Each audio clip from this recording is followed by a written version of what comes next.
Unit 2, Using Objects. Topic 2.1, Objects, Instances of Classes. Java is considered an object-oriented program. Programmers are constantly looking for ways to make their code more efficient. One of the ways they have done so is by minimizing repetition. This unit will focus on exploring the relationship between classes and objects. A class is often called a blueprint because you can construct multiple objects from it. Think of 3D models like this one. It can be used to create multiple 3D printed objects. They all share similar attributes and behaviors, but are unique in their own ways.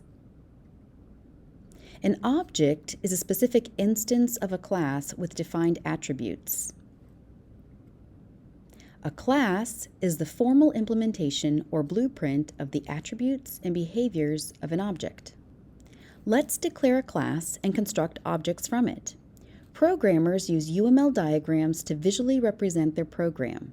This is a UML diagram of a class. You should be comfortable drawing this to help you construct code in your FRQ questions, type 2. The class header should be written first. Private instance variables should be declared next. Note that values are not assigned to them at this point. Next, you will define the behaviors or methods for that class. You can easily spot methods because they always contain parentheses. The first method you should define is the constructor. It will be used to construct objects of that class. You can easily identify constructor methods as they contain the same name as the class. In this case, the class name is dog. The name of the constructor method contains the term dog. A constructor initializes the instance variables with actual values.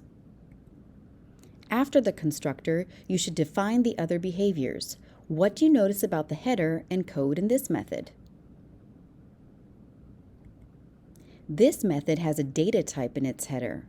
Its code contains the return keyword along with the value of the same data type as seen in the header. What do you notice about the header and code in this method? This method has a keyword void in its header. Its code does not contain a return value. To construct an object, you will do so in the main program. Call the class you would like to construct an object from. Give the object a name. Call the keyword new along with the constructor method. In order to see if the object was created properly, you can print the object. This will display information from the class's toString method.